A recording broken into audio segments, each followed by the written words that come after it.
자, 요번에 볼 게 이제 설마 대제 관련된 내용인데요.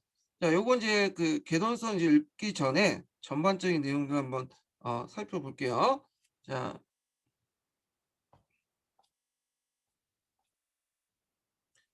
샤르마뉴는 이제 그 당시 그 정복 정쟁을 이제 했어요. 그래서 선호와 영토를 상당수 이제 회복을 했고, 그 영토 확장 관련된 내용이 이제 기출에 나왔는데, 그 내용을 보면요.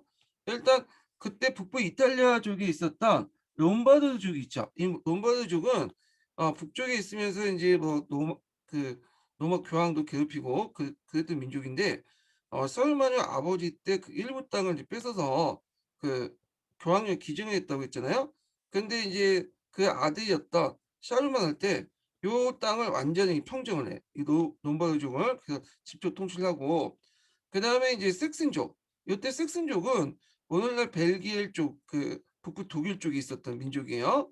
뒤에 이제 그 영국을 건너가는 민족도 계파도 있지만, 하여튼 이때 이제 점령해서 애들을 카톨릭으로 개종시키고, 그래서 그 당시에 정복 사업을 일종의 카톨릭 전파 사업과 같이 연결돼서 이제 보셔야 돼요, 이때는.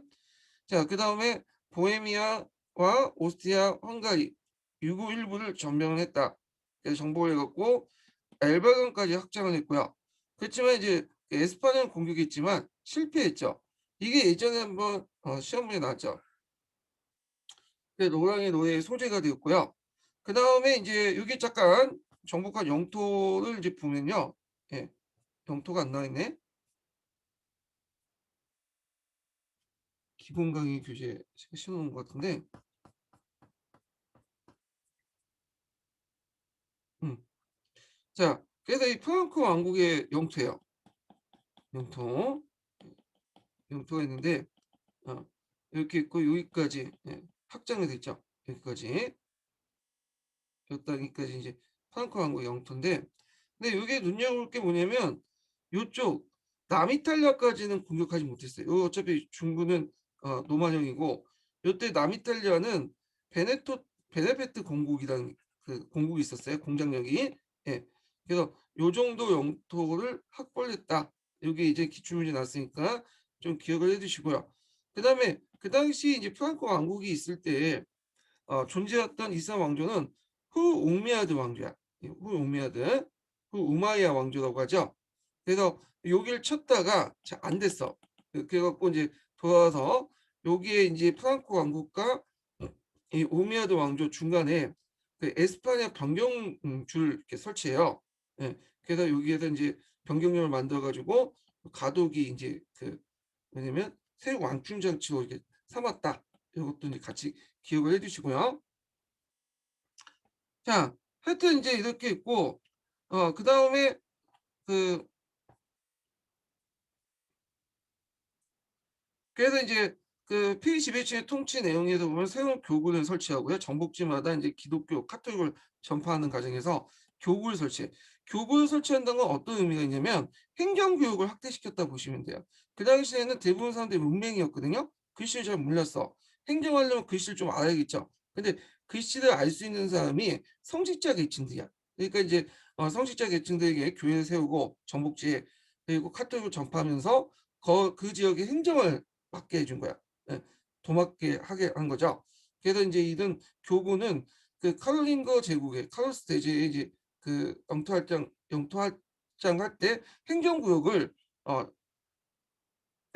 행정구역 그 행정 그 간서 역할도 같이 했다. 이렇게 보시면 되고, 자, 국경 근처에 변경주를 설치해서 카탈루니아 지방에 에스파냐 변경주, 아까 이제 지도에서 보여줬죠. 그래서 이슬람의 왕충지대를 설정했다. 자, 그래서 통치체제 구축을 보면 전국의 여러 주를 나눠 관리를 파견하고요. 변경백이나 감찰관을 이제 파견해서 지방의 관리 감독을 하게 했고요. 자, 그다음에 이제 왕권의 지배력을 강화시키기 위해서 순찰사나 뭐 이런 것들을 파견해서 했지만 완전하게 그 지역을 통치하지 못했어요. 불완전했죠. 자, 그다음에 이제 그 문화 정책으로는 예전에도 한번 기초에 나왔죠. 카롤링고 르네상스, 중세 문화의 바탕이 되었던 카롤링고 르네상스 이런데, 그때 이제 그 내용들을 보면 게르만족들의 법령을 편찬하고요. 예.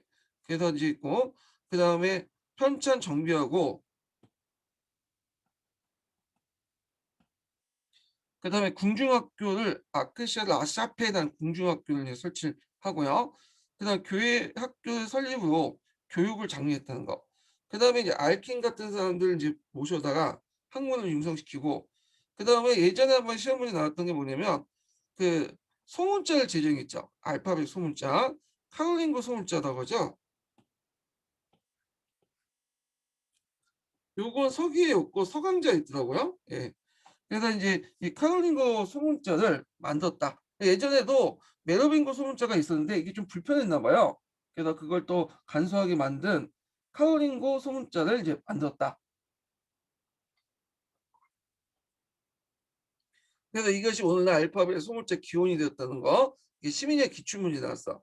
그다음에 이제 라틴어 문헌을 수집해서 라틴 문학을 부흥을 시켰죠. 그래서 라틴어가 국제어가 되었다는 거. 그다음에 선호만 황제관도 받았잖아요. 800년에. 그래 갖고 인제 어떤 의미를 가지고 있냐. 서유럽의 새로운 질서를 마련했다는 거. 그래서 서유럽의 문화권 형성하는 데 크게 기여했죠. 게르만 문화, 로마 문화, 기독교, 신앙을 바탕으로 한 새로운 문화가 형성됐고 그다음에 교황이 동로마 황제로부터 독립이 됐고 서유럽에서 소권, 황제권과 교권이 분리되어 이후 유럽 정치 과정에서 대립된 한 축으로 형성됐다는 거. 어. 자, 그래서 인제 요 내용도 있고요. 스페인 원정 관련된 내용을 좀 볼게요. 스페인 원정 관련돼서 노랑의 노래 있잖아요. 그 관련돼 갖고 한번 시험 문제가 2번 나왔어요. 자, 스페인 원정의 목적은 그 당시 스페인에 있는 이슬람 세력들, 대표적인 이슬람 세력들이 후 움미야드 왕조죠. 원정하기 위해서 갔고 가정을 보면 이슬람 북부 거점 도시였던 팜플레나나 사라고사를 공격하다가 섹슨족이 북방에 이제 섹슨족이 그때 이제 벨기에나 거기에 있었던 민족들인데 이런 민족들이 북방에 공격하기 시작해.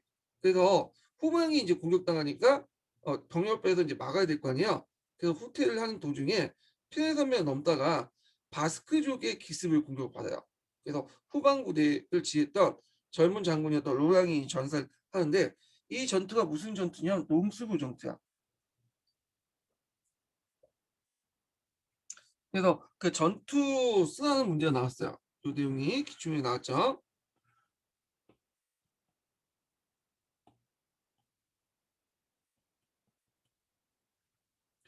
자, 결과를 보면 이제 어, 전투에 패배하고 나서 원정에 실패하고 나서 이 카탈루냐 지방에 이제 에스파녟 병정주를 이제 설치했다. 그래서 완충지대를 만들었고요. 그러면 이제 이 스페인 원정의 영향을 볼게요. 자, 이게 후에 큰 영향을 미치는데 12세기 때 십자군 전쟁 과정에서 그 당시 이제 십자군 전쟁 과정에서 누가 싸우죠? 이슬람 세력들과 싸우는 거 아니에요.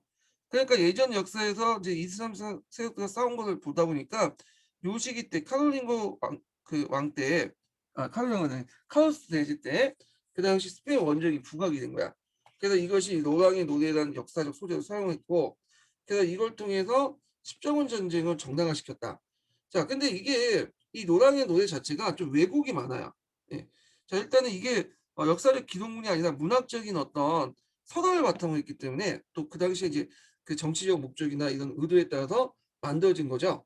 자, 그렇기 때문에 약간의 가장도 있고 역사 왜곡도 있는데 그 역사 왜곡 내용들 보면요. 샬로마노가 뭐 그때 원정 당시 나이가 많긴 많았지만 120살 정도는 아니었거든요. 근데 나이가 120살 정도 그려져 있고 그날 단순한 영토 정복 싸움에 불과한데 마치 이게 기독교가 이슬람을 공격하는 성전처럼 묘사를 했어. 예. 그리고 또 그 당시 기독교인들 바스크족에서 노랑이 죽었잖아요. 근데 이 바스크족을 이슬람군으로 둔갑을 시켰어. 이 문학 작품에서. 그래서 바스크한테 죽는 게 아니라 이슬람군의 공격을 받고 뭐냐면 비참하게 노랑이 죽었다. 자, 이런 식으로 역사 왜곡을 하죠.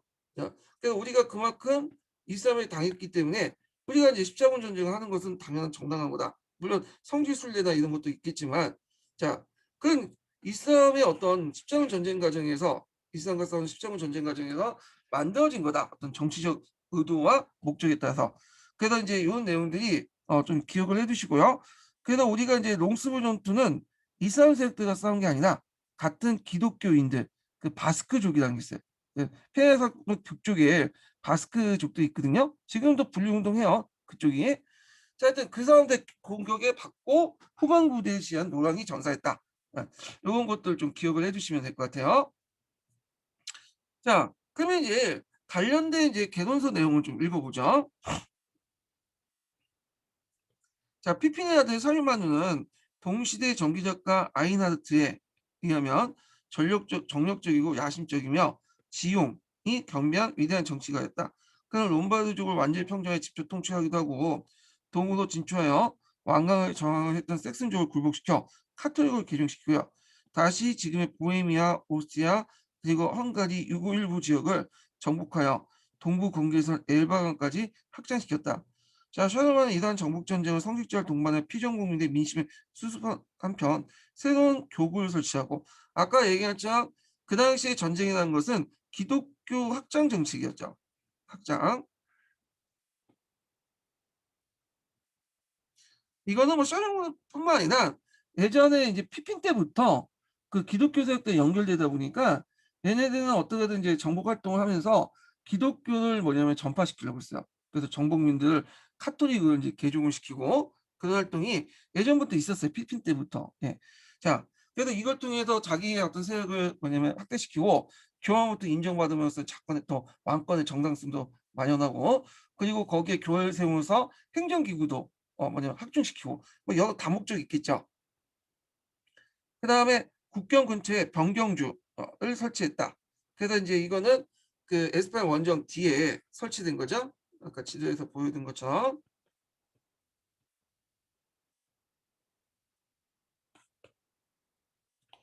자, 서쪽으로는 피레네를 넘어 에스파냐의 이스라엘을 공격해서 큰 성과를 거두지 못하고 그 후방 부대의 일부가 적의 복병을 기습받았다.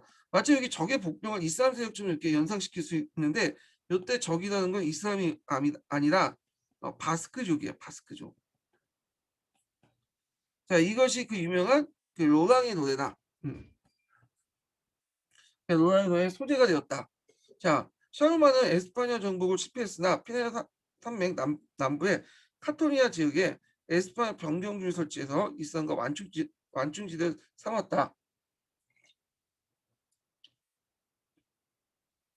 자, 이와 같은 샤르만의 끊임없는 정복 전쟁으로 프랑크 왕국의 영토는 제국이라고 부를 수 있을 만큼 확대했다. 그래서 서쪽과 북으로는 에스파냐와 부르타뉴 지방을 제한 대서양과 북의 연안부터 동은 엘베강과 보헤미아 그리고 남부는 로마 일부 이북 이탈리아 남부는 점령하지 못했어요. 이탈리아 포함한 강대한 지역을 샤르만이 지배하에 있었다. 자, 이는 앵글색슨 왕국이 건설한 브리텐과 성과 이슬람 지배하에 들어갔던 에스파냐, 북아프리카 그리고 아직도 형식적으로 비잔틴 황제에 속하는 남이탈리아와 시칠리아를 제외한 과거의 그 서노마 제국 영토 대부분이 샤르만에 의해서 회복되었다. 제외한 그래서 여기 남이탈리아 지역은 예전에 시험 문제 나왔다 그랬죠? 베네페트 공국. 음. 베네페트 공국은 그 당시 동로마 제국 황제에 의해서 공작으로 임명됐던 사람에 의해서 통치됐던 것이야.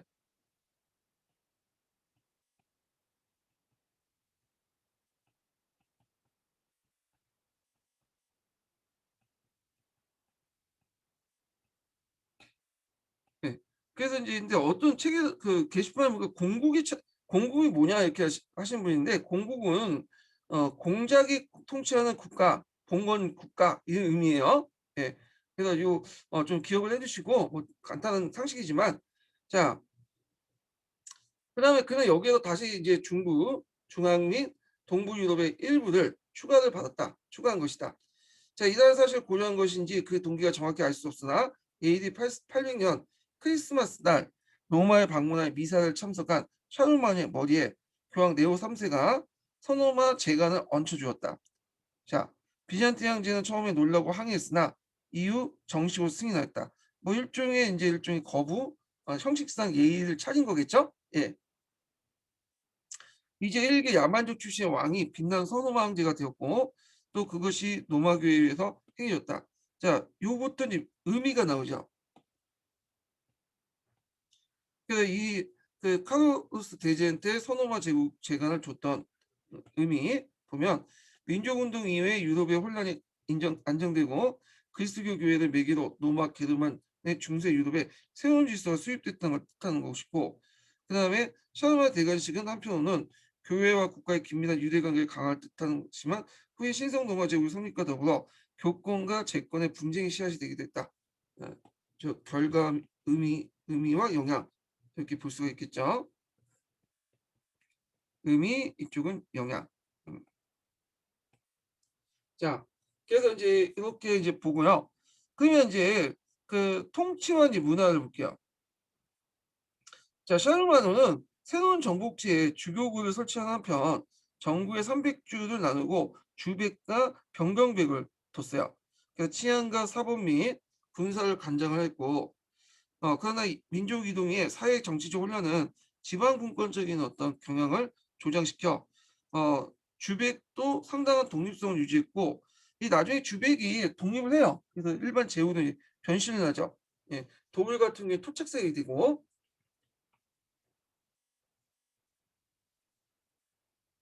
자, 그 외에 이제 그 주교나 지방의 유력한 귀족도 상당한 권력을 보유하게 되었다.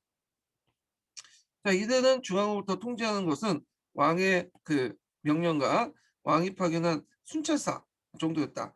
자, 이 순찰사는 그 속인 귀족과 고위 성직자 두 명으로 구성되었고 주백을 통제할 권한이 있었으나 그것은 썰마나 같이 강력한 왕이 중앙에 있을 경우만 한정되었다. 그 다음에 이제 그 밑에 있는 내용은 카롤린고 르네상스와 관련된 내용이에요. 르네상스. 자, 샤르마누는 영토 확장만 아니라 그동안 거의 불이 꺼지다시피 한 문해의 부흥도 노력했다. 그래서 섹슨족 출신의 알킨을 비롯해서 많은 학자들이 각지에서 아크로 아샤페라는 부르는 궁중학교를 개설하여 학자들 이제 초빙해서 각처에 이제 학자를 초빙해서 에크스 라샤페 발음하기 좀 힘드네요. 예. 여기에 불려서 궁중학교를 이제 개설했고, 그다음 고전이나 그다음 아티너 문법, 논리학 등을 가르쳤다. 자, 이러한 문해 부흥 정책에 따라 스톤에서 고전 작품 필사를 비롯한 고전 연구가 해졌고, 자, 이러한 일련의 움직임을 카롤린고 르네상스라고 부르는 학자도 있었다. 자, 확실히 이제 민족 이동 위에 문화가 전반적으로 황폐하고 침체하는 데 비해서 샤르마느 시대는 문화의 등불이 다시 반짝인 것을 뜻하는 일이었다. 그리고 이 시기에 부활한 수도원에서 고전 연구나 필사는 후에 중세 문화를 발전하고 꽃필 밑거름이 되었다. 그러나 우리는 일반적으로 이해하고 있는 이탈리아 르네상스에 비한다면 매우 미약한 것이다. 당시 민족의 대다수는 문명이 야만적 상태에 머물고 있었고, 심지어는 이제 그 카오스 대제조차도 그를 못 읽었다고 해요. 이 사람은 이제 문화 정책을 했지만 그 자신은 그를 못 읽었어. 문맹이었죠. 자, 그리고 학자의 수요는 극히 제한된 소수에 지나지 않았고 독자적이고 창조적인 문학 운동이 전개된 것도 아니었다.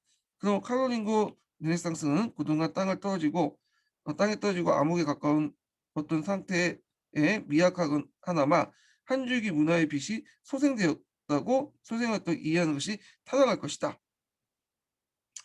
자, 그 다음에 이제 샤르마노가 죽음 후에 또 이제 그 정역적인 분할 상속제의 문제가 등장을 하게 되죠. 그래갖고 또 이제 프랑코 왕국이 나눠지게 돼. 그래서 이제 여러분도 알다시피 이제 그 베르댕 조약이나 메디신 조약 이걸 통해서 이제 나눠지게 되잖아요. 자, 그러면 내용을 한번 읽어볼게요. 자, 샤르마누가 건설한 프랑크 제국이 그가 죽은 후 해체한 건 거의 필연적이다. 원래 샤르마누 제국 자체가 언어와 풍습이 너무 달렸죠. 여러 민족도 구성되어 있고, 그 다음에 분권적 경향이 강했으며, 오히려 샤르마 같이 강력하고 위대한 지배자에 의해서만 통합이 가능했다. 그래서 이제 샤르마누 이후에 그 계승자가 누구냐면 누이 건고왕이야. 근데 이 사람이 오래 살았으면 좋았을 텐데 금방 죽었어. 그래갖고 누이 건고왕의 아들 세 명이 있었는데 이 세 왕제가 제국을 나눠갖게 되죠. 예, 제국을. 그래갖고 이제 이렇게 나눠갖게 된 것이 뭐냐면 베드쟁 조약이죠. 예. 그래서 이 베드쟁 조약 결과 이제 이게 843년에 맺어진 건데 이 조약 결과 인제 동프랑크, 서프랑크, 그다음에 중프랑크 요렇게 나눠져요. 이렇게. 자, 그래서 찰스 대머리 왕이 서부의 프랑크를 갖고 있고 누이 독일 왕이 동부 프랑크, 예. 그다음에 장자 로테르가 황제 칭호와 함께 동서 프랑크와 중간지대에 해당하는 로테르, 지금의 네덜란드, 그다음에 아니 지금 중간지대에 해당하는 지금의 네덜란드, 라인란드, 그다음 롱게로 북부 이탈리아를 포함한 중부 프랑크까지 차지하죠. 근데 이제 요 장자 로테르가 또 오래 살았으면 좋은데 오래 살지 못했어. 일찍 사망하니까. 그래서 인제 동서 프랑크가 북부 이탈리아를 제외하고 중부 프랑크를 서로 나눠 갖게 돼요. 자, 이래서 메르시엔 조약이죠. 그래서 오늘날 프랑스, 독일, 이탈리아 같은 국경선이 이제 나타나기 시작한 거죠. 예. 그래서 동프랑크는 독일이 되는 거고요. 그다음에 서프랑크는 프랑스가 되는 거죠. 예. 자, 그래서 있고 그래서 이제 오늘날 삼국의 기원이 되었다. 그래서 인제 이걸 통해서는 정치, 사회, 경제 봉건화가 촉진되고 그 과정에서 인제 프랑크 왕국이 나눠지는 과정에서 누가 쳐들어온 거야? 예. 9 세기 때 노르만족이나 그다음에 마자르족 이런 사람들이 쳐들어오니 니까 이들을 인제 막기 위해서 대응하기 위해서 그 지방에 이제 힘 있는 사람들이 즉 구심력을 발휘해서 그 지방사를 통합을 하죠. 그리고 서로 간에 통합하고 그다음에 서로 위계가 선열 그 관계가 형성되면서 형성된 것이 봉건제도죠. 봉건제도. 그러니까 봉건제도의 요소는 예전부터 나타났지만 봉건제도가 확립된 건 이민족 침입 이후 9 세기 이후에요. 예. 자, 그래서 뭐 이렇게 인제 한번 봤고 관련된 이제 그 서강제 관련된 내용을 좀 볼게요. 101 페이지 볼게요. 101 페이지. 그러니까 이제 요거 서강제 관련된 내용 프랑크 왕국과 관련된 내용이에요. 자, 101 페이지부터 한번 읽어 보죠.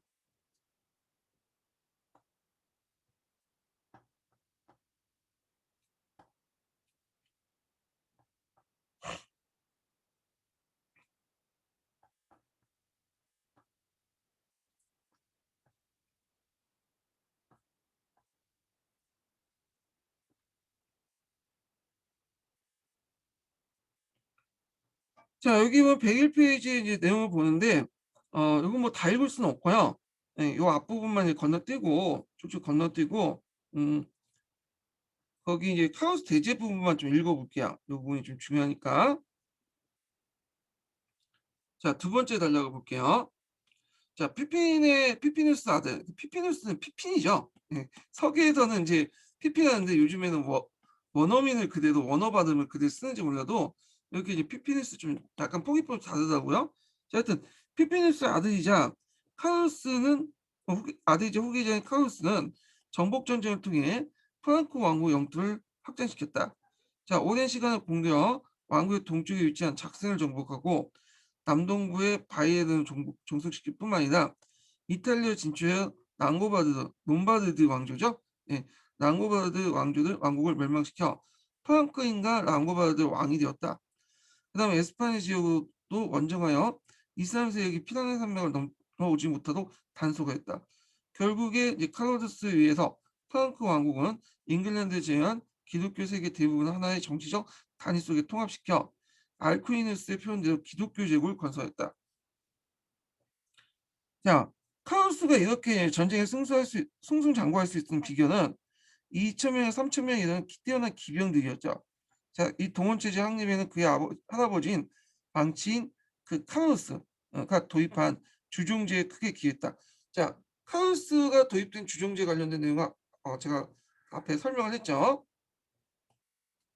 자, 카누스가 연이어 전복 전쟁의 승리와 군사를 가시하고 있을 때 교황 네레오 3세는 노마시아에서 미약한 기반 때문에 위기에 처했었다.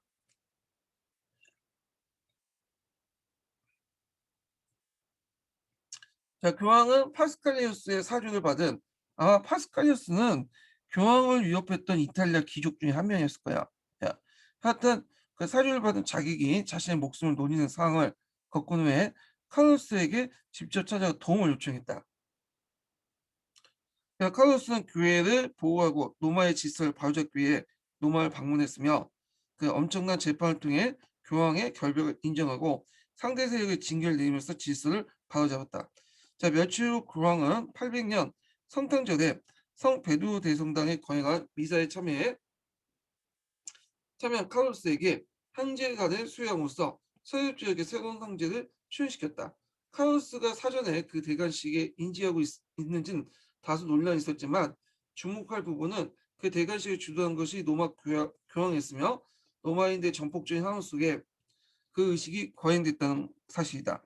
교황은 영목상 이탈리아에 대한 소유권을 주장하며 사사건건 간섭하던 비잔티움 제국이 아니라 카루스의 어떤 같이 도움이 필요했던 거죠.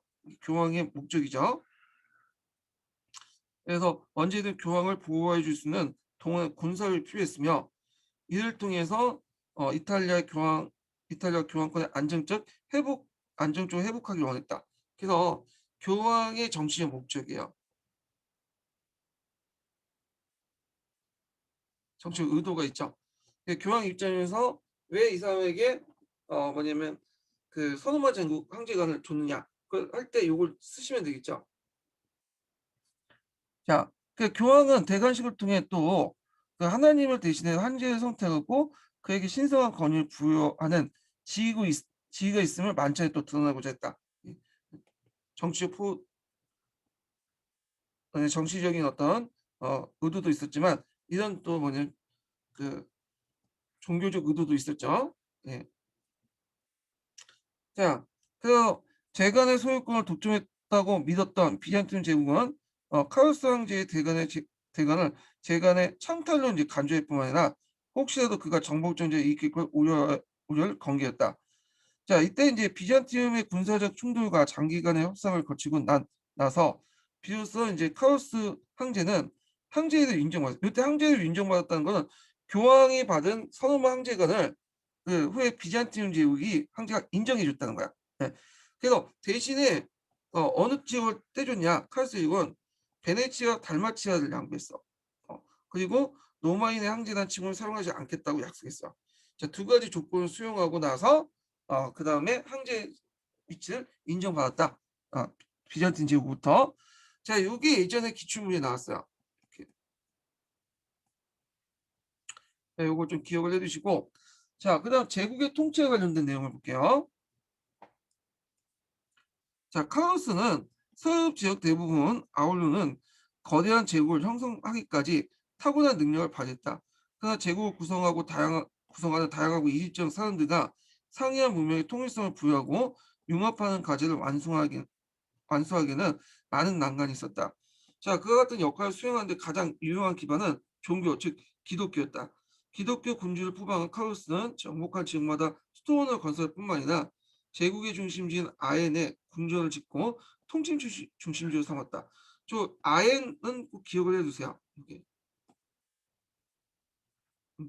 그래서 구후에도 이제 신성노마 황제나 뭐 이런 동프랑크 왕들이 즉위할 때 어디에서 즉위식을 열리냐면 아엔에서 즉위식 거기에서 도유식을 받거든요. 그래서 이게 예전에 11년도인가 그 역사 지도 관련돼서 서양사 역사 지도 관련돼서 이 아엔의 위치를 물어본 적이 있어요.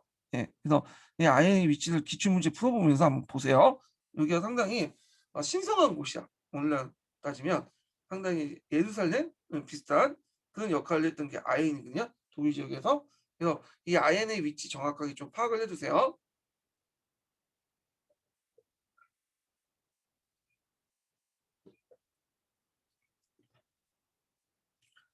그리고 제국의 여러 곳에 임시 궁전도 건설해서 이동하여 통치하는 거점에서 했다. 자, 이 말은 뭐냐면 특별하게 우리가 생각하는 이제 수도라는 거를 정하지 않고 곳곳에 궁전을 만들고 돌아가면서 통치했다는 거예요. 예. 이런 것들이 이제 좀 중앙 집권에 좀 걸림돌이 되겠죠. 예. 하여튼 아인의 건설 궁전, 특히 예배당은 제국의 권위를 드높이기 위해 노마나 아벤나 당대 건축물을 모방했으며 건축 재료도 이탈리아에서 힘들게 수송해왔다. 자, 이 궁전의 권위는 카롤링거가의 군주들뿐만 아니라 이후 신성 로마 제국 국왕들이 이곳에 대관식을 치렀던 사실만으로도 짐작할 수 있다. 궁중 예배당은 제국의 가장 중요한 성물들을 보관하고 있으며 제국의 상서 업무도 간장했다. 그다음에 이제 성직자들은 많이 종교적 기능과 더불어 문서 업무를 감당할 수 있었기에 그 당시에 이제 그를 알고 있는 사람들이 성직자 계층이라고 했죠.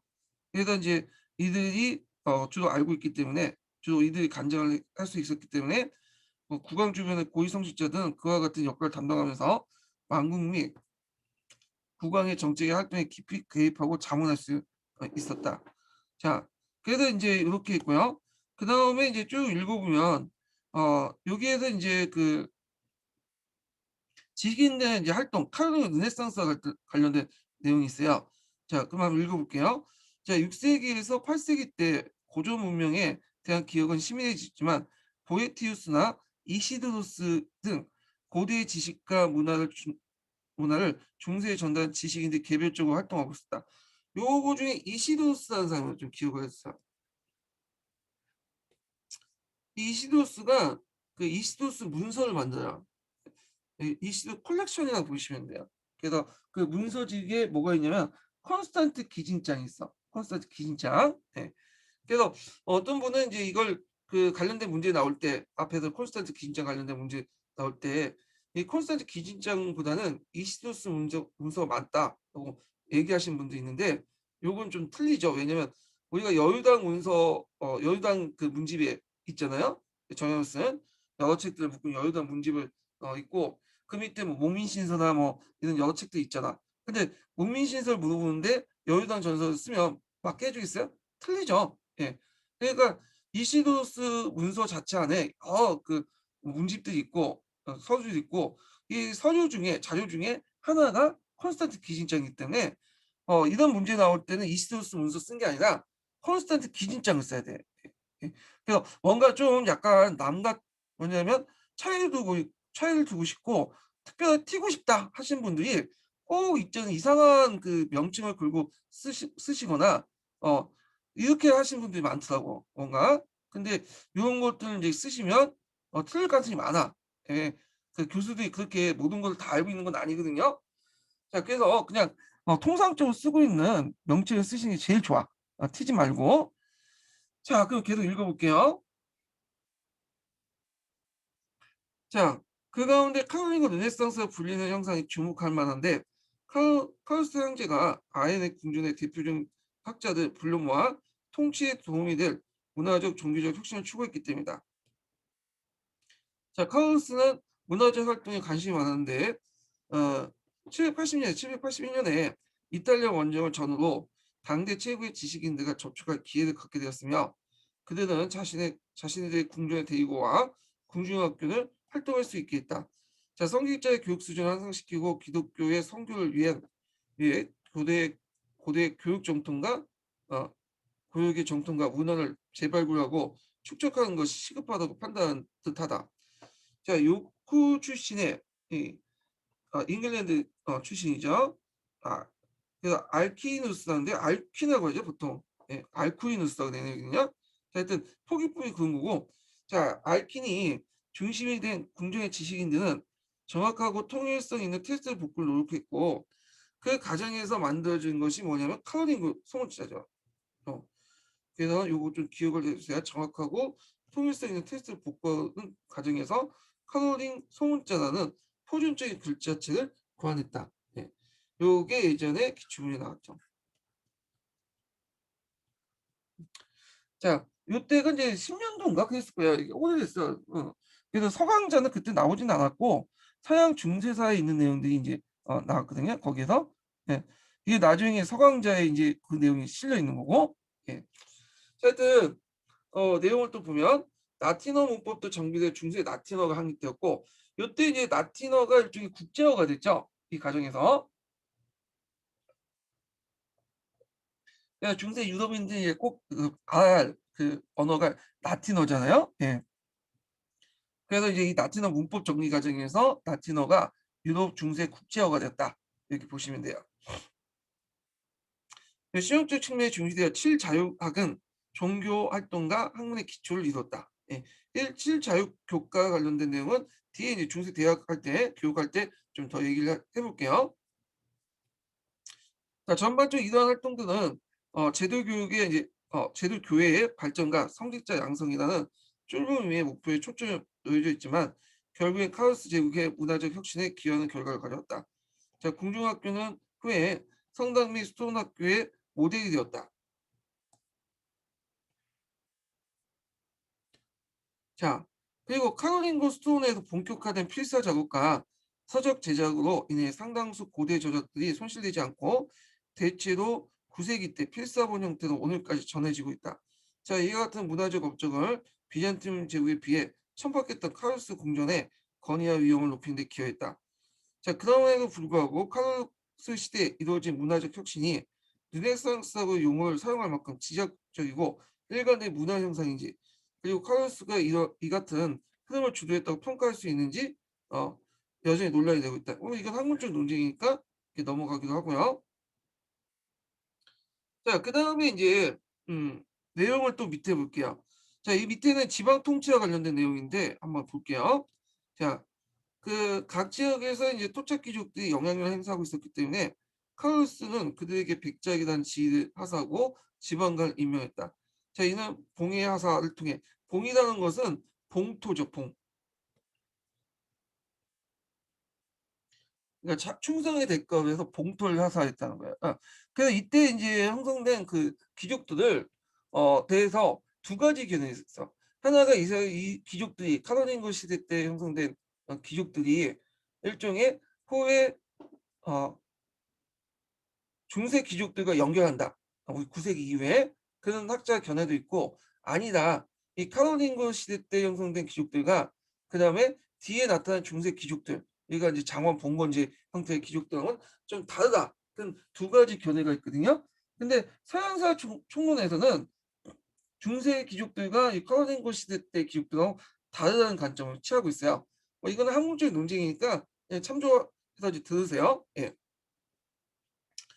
자, 하여튼 이 봉해 하사를 통해서 봉건적인 주종 관계를 국가 통치 조직으로 확산시키는 과정이었다. 근데 여기서 주의할 것은 봉건적인 주종 관계가 여기에서 마치 이때 형성한 것처럼 얘기하고 있지만 이건 기원으로 이루어진 거고요. 실제 확립된 것, 형성되면서 확립된 시기는 9세기 이후에요. 이거는 이제 뒤에 교과서도 있고 서기에도 있고 하니까 요 정도 이제 참조해서 알아두세요. 그래서 요때 뭐 그 봉건제가 형성되고 이렇게 기술하면 틀려. 요거는요. 예. 자, 그래서 이제 당시 500개 정도의 백장령이 존재했다는 것을 추정하고 있다. 자, 국왕으로부터 위임된 권력을 기반으로 지방을 통치했던 백작들은 재판권과 군대 통수권을 지니고 백장령에 있는 국왕의 재산을 감시하는 역할도 맡았다. 그들과 더불어 주교와 대수원장들도 주군이나 통치자의 역할을 담당했다. 그러니까 카오스는 지방의 세력을 감찰하기 위해서 성과 속의 권리를 한 쌍으로 이제 묶어서 감찰사를 파견하는 구상도 갖고 있었다. 성과 속이라는 것은 감찰사 구성에서 세속 귀족들과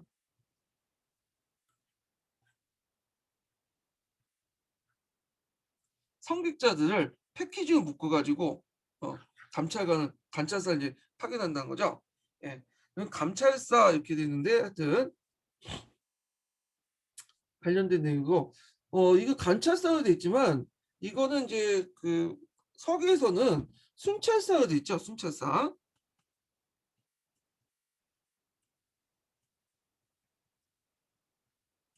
이게 용어가 좀 약간 표기법이 좀 다르더라고요. 용어가.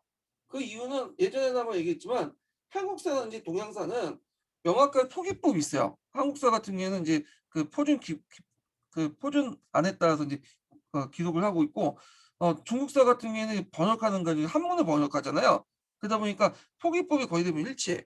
근데 서양사 같은 경우에는 뭐 영어라든지 뭐 이렇게 불어 같은 것들 이제 번역하는 과정에서 적당하게 이제 뭐 기준이 없다 보니까 그냥 자기 그 번역자에 따라서 왔다 갔다 하거든요. 그래서 똑같은 대상인데도 불구하고 용어가 다른 경우가 있어. 예.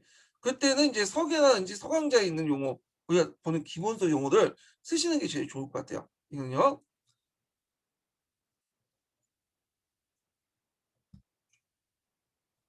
자, 하여튼 순찰 파견한 구상도 갖고 있었으나 실제적으로는 관찰하지 못했다. 이렇게 있죠.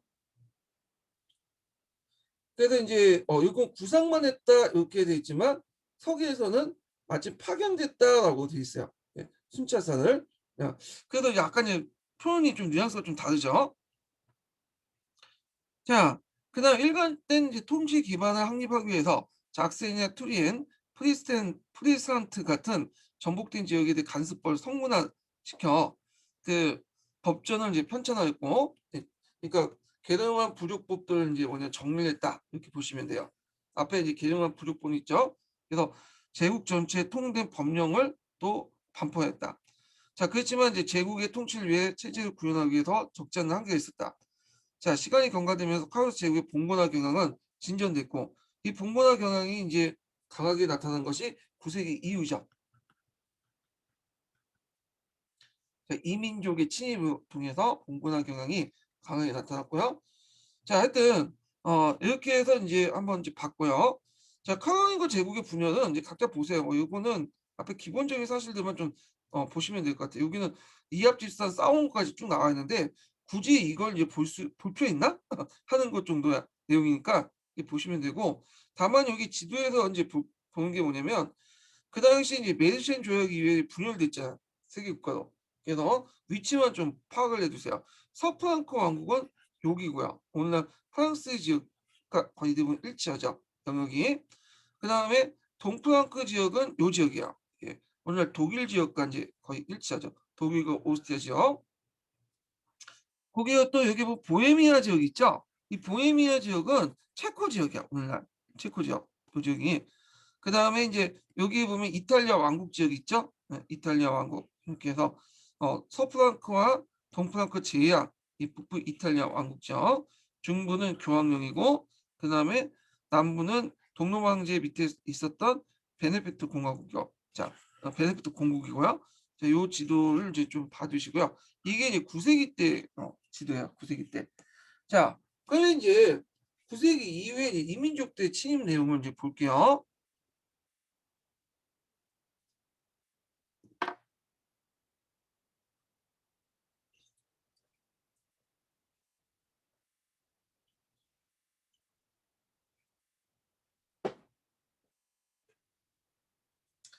자, 9 세기 때 이후에 인제 그 민족 이동이나 그 게르만 민족 이후에 이동 이후에 여러 이민족들의 이동들이 일어났는데, 그때 이제 쳐들어왔던 이민족들이 어떤 민족들이냐 하면 노르만족들, 일명 바이킹이라고 하죠.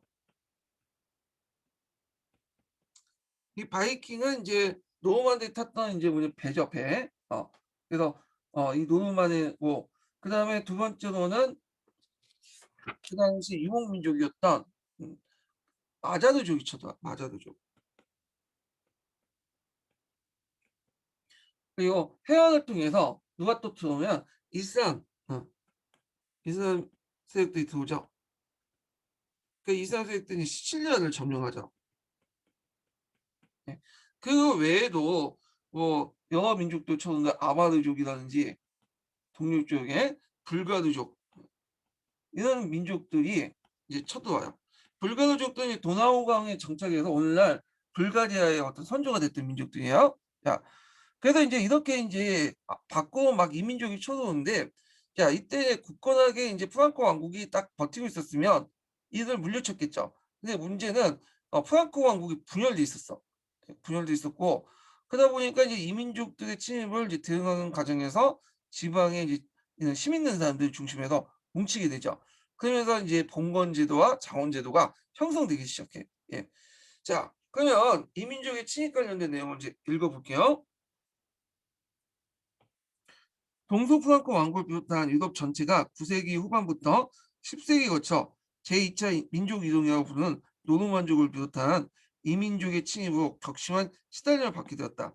자, 이 동쪽에는 중앙아시아 출신의 알타이 어계 계통의 마자르족이 9 세기 말에는 어 마자르족이 9 세기 말 헝가리 평원에 나타나 바이에른, 작센 등 동부 프랑크 일대는 20 년간 괴롭힘을 끝에 지금의 헝가리의 핵심 세력으로 형성되게 되었다. 자, 남쪽의 9 세기 때 이슬람 세력들이 다시 중동하기 시작하여 동유럽의 동세기 중엽에 시치리아를 점령하고 코르시카, 사르디아 등 그들의 수준에 들어가게 되었다. 자, 이 싸움은 이탈리아 본토에 발을 붙이지 못했으나 10세기 초에 비잔티움에서 격퇴될 때까지 그세에 유지되었으며 시칠리아는 그 후에도 1세기간 동안 이슬람의 지배하에 있었다. 자, 그래서 이 내용들 좀 기억을 해주시고, 자, 이슬람 세력들은 주로 섬이나 바다를 장악했어요. 지중해 지역을. 그래서 이제 어떤 학자들은 피레 학파에서는 이슬람 세력들의 침입 때문에 이때 이제 뭐냐면 활발한 상품화폐 경제가 끝나고 자연 경제로 복귀했다. 농촌 경제로. 그래서 이때부터 진정한 중세 시작이다. 이슬람 침입 이후 9세기 이후부터 이렇게 보는 학자도 있어요. 이 중세 시작은. 그러니까 우리가 중세 시작을 게르만 민족부터 보잖아요. 근데 얘네들은 9세기 때 그 이슬람 민족들이 지중해를 장악하면서 해상 교통로가 끊어지고 그리고 도시화 이들 서로 도시 간의 연결이 끊어지면서 이 상품화폐 경제가 이제 뭐냐면 몰락하고 그 종전의 그 농촌 경제를 복귀시키는 그런 걸 보는 관점이 있었다. 관점이 있다는 걸 좀 기억을 해 두시고요. 자, 그다음에 활동 기간과 범위가 가장 길게 깊고 넓었던 건 북방의 노르만족이었다. 이 노르만족도 원래는 게르만족들의 일파예요. 이 게르만족들의 일파인데 원래는 처음에는 뭐 4세기 때 그 게르만족들이 이동할 때는 가만히 있고 자기들끼리 싸우고 있었어. 예. 그러다가 인제 이 북방에 살았던 지역 그러니까 스칸디나비아 반도나 이 당시 덴마크 지역 자체가 상당히 청박하잖아요.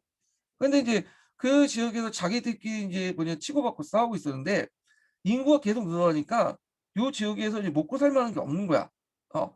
그러니까 '안 되겠다.' 해서 일종의 해적처럼 그러니까 매국처럼 인제 그 많은 사람들이 밖으로 나가서 노략질을 하기 시작해요. 예 9 세기 때. 그러면서 여러 가지 폐해를 이제 불러일으키죠. 예 이 사람들이.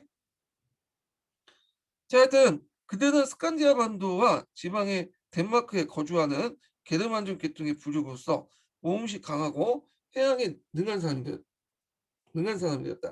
자, 그들이 9세기 때 왜 유럽 갑자기 침입했는지 정확한 이유를 알 수 없으나 인구 증가와 덴마크, 스웨덴, 노르웨이 등의 왕들이 질서를 확립하면서 평화 생활을 시도했던 모험심이 강한 귀족과 그 도당이 해외에 진출한 것이 아닌가 생각했다. 그래서 인제 자기들끼리 치고받고 싸우다 보니까 어 나중에 통일왕국이 만들어지긴 했지만 자 일단은 뭐 먹고 살아야 될 거 아니에요. 그래 갖고 이들이 인제 밖으로 나가게 되는데 자기들이 치고받고 싸우다 보니까 싸움 기술이 얼마나 늘겠어요, 전투 기술이. 그러다 보니까 인제 오랫동안 400년 동안 게르만족 이동 이후에 그렇게 벌싸움이 없었던 유럽에 큰 타격을 주게 된 거야. 예. 그러니까 그 임진왜란 때하고 연상시켜 보시면 돼요. 임진왜란 때 100년 동안 전국시대 때 그 왜군들이 와서 우리나라를 털어먹었잖아요, 초기 때. 근데 우리는 200년 동안 평화기가 있었기 때문에 전쟁을 해 보지 못했죠. 그러니까 초반에 밀렸던 것도 그런 이유잖아. 자 그런 상황이 인제 그 당시 9 세기 때 유럽 상황이었어요. 예. 자 그러면 노르만드 활동을 볼게요.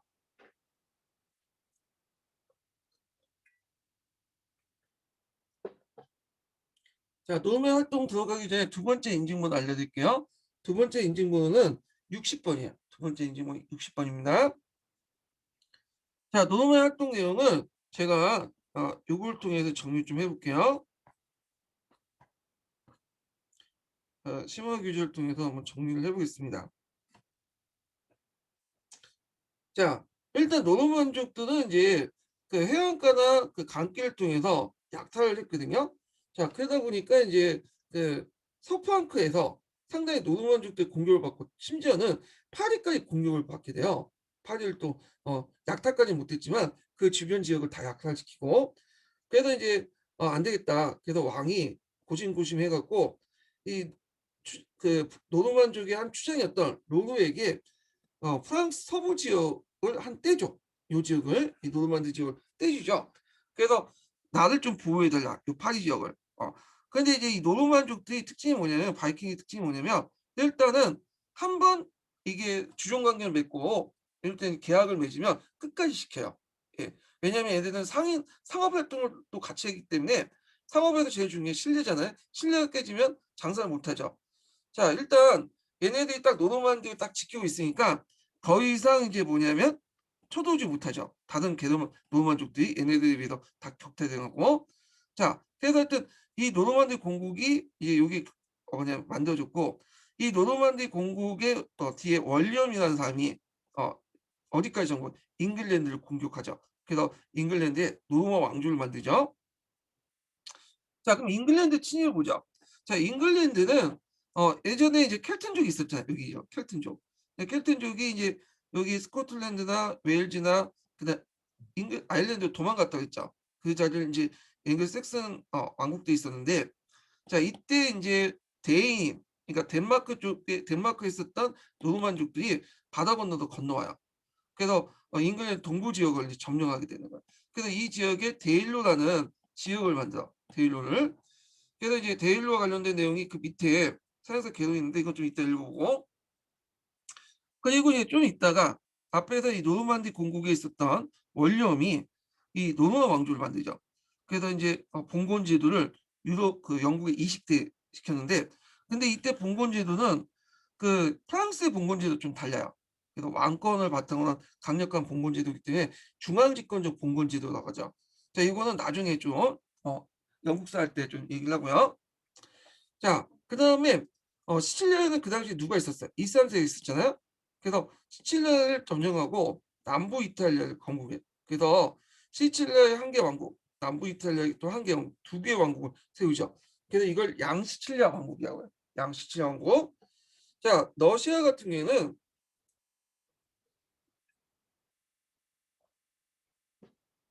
그 당시 누리기 입었던 로스족, 바이킹한 갈레족, 얘네들이 노보그로드 공국을 건설하고요. 그리고 얘네들이 나중에 수도를 키예프로 천돌려요. 그래서 키예프 공국이 되죠. 그래서 이런 노보그로드나 키예프 공국은 최초의 러시아 국가라고 하더라고요. 예. 근데 러시아 측에서는 바이킹에서 최초의 국가가 세워졌다는 건 좀 약간 자존심이 상하잖아. 그러니까 우리 입장할 때는 어 한사군이 최초의 국가였다. 일본 애들 주장처럼 그렇게 들릴 수 있겠죠. 그래 갖고 인제 노릭은 바이킹이 아니라 슬라브족이다, 이렇게 주장을 하더라고요. 근데 이거는 러시아 측의 주장이고, 대부분 노릭을 이제 학자들은 바이킹, 노르만족을 보고 있어요. 자, 그때 인제 그 외에도 인제 원주민 노르만드는 이제 노르웨이, 스웨덴, 덴마크를 공부를 했고, 그다음에 일본, 노르웨이 노르만족들은 아이슬란드, 그린란드를 점령하고, 그다음에 북아메리카까지 진출해요. 예. 그래서 인제 적은 이동을 왔기 때문에 원주민에게 뭐냐면 정복 때 원주민이 패배를 했다는 게 낫겠죠? 너무 적은 인원이 왔기 때문에 원주민들에게 패배를 당했다. 이거 예전에 소재로 해 갖고 영화를 한번 만든 적이 있거든요. 예. 그래서 그 당시에 유럽인으로서 최초로 아메리카 데리고 온 사람은 뒤에 콜럼버스가 아니라 실제로 얘네들이야. 이 노르만족들이죠. 자, 결과적으로 보면 내륙 교통로를 개척을 하고, 왜냐면 얘들이 주로 이제 바닷길을 이용했거든요. 해로나 하천 이런 것들을 이용했기 때문에 내륙 교통로가 정비되고, 바닷길 외에도 하천에 해로를 했기 때문에 내륙 교통로가 정비되고, 그다음에 이들의 침입 때문에 유럽의 안정이 파괴됐죠. 그래서 사회 전반의 봉건화가 촉진됐다는 거. 예. 그리고 어 문화가 쇠퇴됐다는 것. 앞에 이제 부흥했던 문화들이 거의 쇠퇴됐다, 이렇게 이제 보시면 돼요. 자, 그러면 관련된 내용들 한번 서기에서 이제 찾아서 읽어볼게요.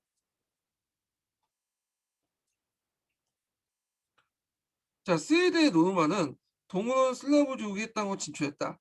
그래서 9세기 중에는 노브고르드, 넘어가서, 자, 노브고르드 기지를 설치하고 다시 남쪽으로 이제 진출하여 드네프르 강변에 키예프에 정착했다. 자, 그들은 일명 바랑 고이족이라고 알려져 있으며, 여기저기 요새화된 기지를 마련하여 주변의 농촌 주민들을 정복하였다. 그들은 전사인 동시에 상인을 겸하였으며, 이들이 이제 평상시에는 상인이었고 전쟁 시 일부가 전사가 되거든요. 그래서 우리가 이제 바이킹 노르만족 하면 옛날 이제 약탈한 전사로 생각하고 있지만, 바이킹이 모두 다 약탈에 참여했던 건 아니에요. 예. 그들 중에 상인도 있고, 그다음에 그중에 또 약탈한 전사도 있어. 그리고 전사들도 인제 뭐냐면 싸우다가 또 평화 시에는 또 상인으로 변신하고, 그래서 그렇게 인제 활동을 했죠.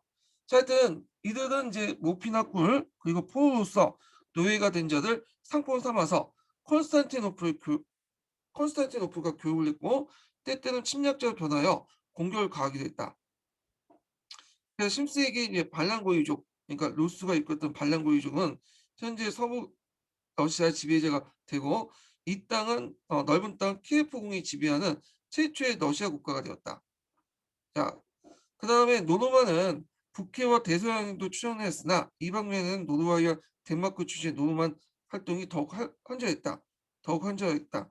9세기 때 그들은 수시로 영국과 프랑스의 해안지대 내지 하천 유역에 출현되는 약탈을 일삼았고 그들의 침입과 약탈에 시달렸던 서부 프랑크 왕은 왜냐면 얘네들이 이제 뭐냐면 프랑스까지 그 프랑스 수도였던 파리까지 공격을 했잖아요. 자, 그 뜨끔해 갖고 그들에게 세네강 하구 일대 땅을 이제 삼아서 봉신을 삼았어요.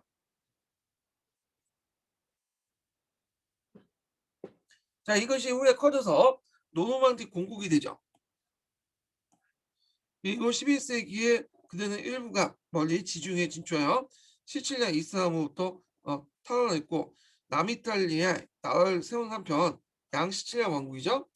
그리고 그 영국을 정복하여 노르 왕조를 세우게 됐다. 그다음에 이보다 9세기 후반에 영국은 덴마크 계통의 노르만족인 대인들이 침입을 받아서 시달린 끝에 북동부 지역을 떼줬어요. 네. 이걸 이제 지금도 데일로라고 하죠.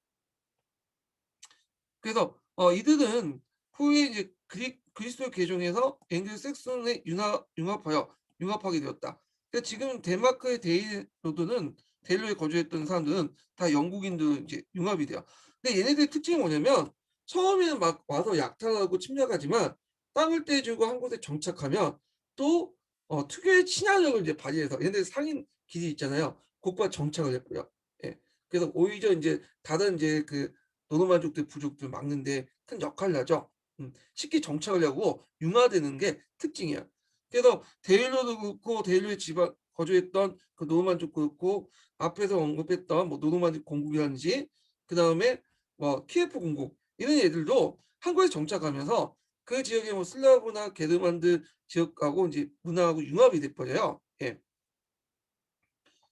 자, 그다음 노르만은 아일랜드를 침입했으나 원주민 켈톤족에 격퇴당했고요. 그들은 다시 이제 멀리 아이슬란드나 그린란드까지 진출했고 일부는 북미 대륙까지 갔다는 설도 있다. 예, 설이라는데 최근에는 거의 정서화됐어요. 왜냐면 그 유적지가 발견이 됐거든요. 자, 이러한 노르만과 이민족의 침입은 이 결과죠. 음,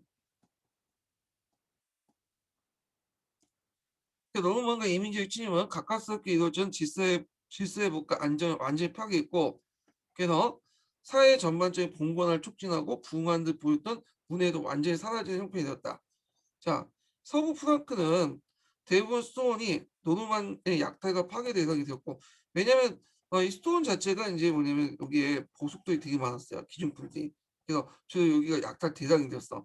그래서 보통 이제 우리나라도 절 같은 데 약탈 많이 하잖아요. 절에 가면 이제 기중품도 많고 그러니까 자, 많은 도읍이 여러 번 약탈되고 불탔다. 자, 인명 피해도 많았거니와 많은 경작지가 방치되거나 산림이나 항모지가 변화했다. 그래서 마자르족의 침입은 노르만처럼 장기간이 아니었으나 파괴성이 더욱 극심했고, 자, 이러한 깊은 항폐 진구로부터 부흥 과정을 통해 유럽 중세와 문화가 발전하게 되었다. 네. 이렇게 있는데 자, 요 지도를 보고 좀 볼게요. 얘네들의 활동 내용을 교과서에 있는 지도가 있는데 보죠. 음. 그래서 이제 여기 노르만디 공국의 위치 파악을 해두시고 그다음에 네, 노르만 왕조 뒤에 이제 만들어졌죠 원룸에서 예. 그다음에 이 노브고로드와 키예프 원래는 노브고로드에 이제 위치했다가 키예프 옮겼죠. 그다음에 그 남쪽에는 양시칠리아 왕국이 있어. 예, 시칠리아 왕국. 이삼세부터 이제 그냥 뺐었고 그 얘네들의 일파가 이제 여기 보시면 알겠지만 아이슬란드 가서 저쪽 북미 대륙까지 이제 들어가게 되죠. 자, 그러면 이제 요거 한번 읽어볼게요. 서유에 진출한 노르만족. 자, 노르만족은 이 노르만이라는 뜻은 이제 프랑크 왕국 사람들이 이 북쪽의 사람들 라는 뜻으로 노르만 이름을 붙였다고 그래요. 그래서 스칸디나비아반도에 거주했던 바이킹한다. 왜냐면 얘네들이 탔던 배들이 바이킹이야. 이렇게 보이시면. 그래서 불렸다. 이들은 농사에 불리한 자연환경 때문에 주로 해안 지역에 약탈을 일삼았고 9세기 때 기름진 땅을 찾아 남쪽에 내려와 유럽 각지에 진출했다. 자, 노르만족들은 프랑스 북부의 노르만디 공국, 잉글랜드의 노르만 왕조, 시칠리아섬, 이탈리아와 남부 시칠리아 왕국, 러시아 기원이 된 노브고르도 공국을 세웠으며 서유럽의 세계 일원이 되었다. 원주지에는 노르웨이, 스웨덴, 덴마크 등을 건설했다. 뭐 이렇게 이제 좀 보시면 될 것 같고요. 자, 그다음에 이제 봉건제도 이제 관련된 내용을 좀 볼게요. 봉건제도.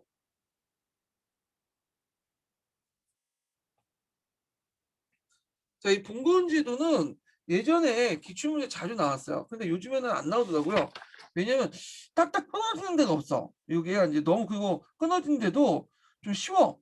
그래갖고 안 나오는지 모르겠지만 예전에는 좀 나왔지만 최근에는 좀 안 나오는 부분이에요. 그렇지만 기본적인 내용이고 수능에 자주 나오잖아요. 그래서 상당히 좀 중요한 내용이긴 하죠. 예. 자, 봉건제도는 크게 두 가지로 구성이 됐어요.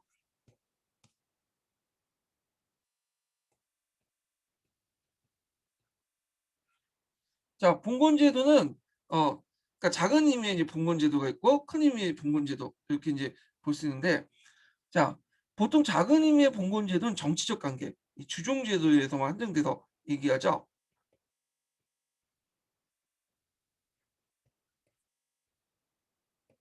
자, 근데 큰 의미의 봉건제도는 주종제도 외에도 장원제도에 포함시켜 갖고 뭐냐면 봉건제도를 얘기해. 보통 보통 우리가 봉건제도 봉건할 때는 큰 의미의 봉건제도에서 얘기를 하죠. 그리고 이제 봉건제도는 특징이 정치적으로는 되게 지방 분권적 사회였고요.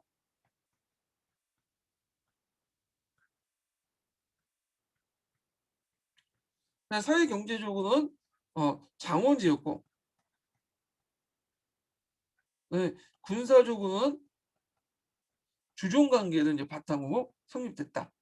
이렇게 이제 보시면 되겠죠. 지방 분권제, 장원제, 그다음에 주종 관계. 제가 글씨가 엉망인데, 예. 자, 그래서 이제 요런 내용들 좀 기억을 해 두시고 그다음에 여기 뭐 해석상의 문제인데 이렇게 있고 뭐 기원과 이제 성립 과정부터 이제 읽을게요. 여기는 앞부분은 각각 읽어 보세요. 예. 자, 요 기원과 성립 과정을 좀 보기 전에 제가 이제 도표로서 이제 좀 잠깐 볼게요.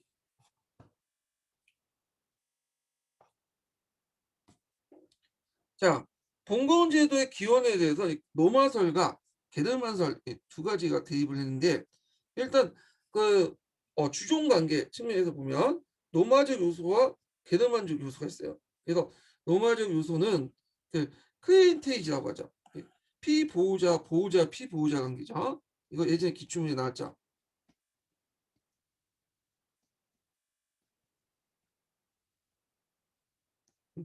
자, 보호와 피보호자 관계. 자, 요게 이제 관련된 내용인데 요거는 이제 예전에 노마 사회 할 때 관련돼서 제가 강독을 했어요. 그래서 요 내용은 요거 참조를 해 주시고 그다음에 종사제. 아까 이제 약탈 경제에서 나오는 종사제 있죠. 예. 이 종사제가 게르만족 요소죠. 이런 것들이 구성됐다. 그래서 노마주 요소와 게르만족 요소가 있고 자, 봉토에서 보면 그 프레카리움이 있어요. 프레카리움이 노마족 요소야. 예. 프레카리움에 대해서 제가 이제 그 밑에다가 적어 놨는데 한번 볼게요. 서양사 강의 내용이 좀 잘 돼 있어 갖고 요걸 볼게요. 자, 전반적 프레카리움은 사용권을 갖는 거예요. 소유권을 갖고 있는 게 아니라 사용권은 용인권이라고 하죠. 예. 용인권을 갖는 권리인데 그 권리 관련된 내용을 좀 읽어볼게요. 자, 수도원이나 주교자 교회 같은 종교기관들을 왕실을 비롯한 지배층 부터 강단 토지를 기증해 기증받을 뿐만 아니라 일반 대중부터 영웅구제단 종교적 명부로 그리고 집간접적 압력을 통해 재단을 기부받았다. 자, 기부자는 사실상 기증받은 기관의 예속민이었고, 그러니까 이건 농민들 얘기예요. 예. 기증된 토지는 프리카리움이라는 이름으로 제도화돼서 기부자가 흔히 일생 동안 경작하다가 그 후에 국가기관에 완전히 소유물이 되었다. 그러니까 기부자는 소유권을 갖고 있는 게 아니라 일종의 뭘 갖고 있죠? 용인권을 갖고 있죠. 예. 요걸 이제 보시면 되고, 자 은대지 제도인데, 자 이 은대지 제도는 그 게르만족 요소가 적혀 있는데 요게 좀 약간 의문이 많아. 이걸 또 노마족 요소 보는 사람도 있거든요. 왜냐면 은대지 제도 자체가 뭐냐면 그 노마에서 출발했기 때문에. 그래서 게르만족들이 쳐들어오면 그들에게 일정한 땅을 주고 뭐냐면 그들을 안정시키는 데 은대지를 실시했는데, 이게 나중에 카르로스 마르테가 그 당시 샤르쉐 그 이슬람 세력들 격퇴하는 과정에서 기병의 필요성을 느끼고 그 뭐냐 기병을 양성할 때 이용했던 제도가 은대지 제도예요. 예. 그래서 이런 두 가지 설이 있는데 되게 뭐 같이 알아두시는 게 좋겠죠. 자, 그래서 인제 그 관련된 내용들 서양사 개론에 있으니까 좀 이때 나중에 읽어보고, 여기에서는 여기에서 인제 이렇게 읽어보고요. 자 그래서 인제 요런 내용들 좀 기억을 해 두세요. 기원서에 관련돼 갖고. 자 그러면 인제 서계를 한번 읽어보죠. 169 페이지. 음 요거는 시간이 좀 됐기 때문에 좀 쉬었다 하죠.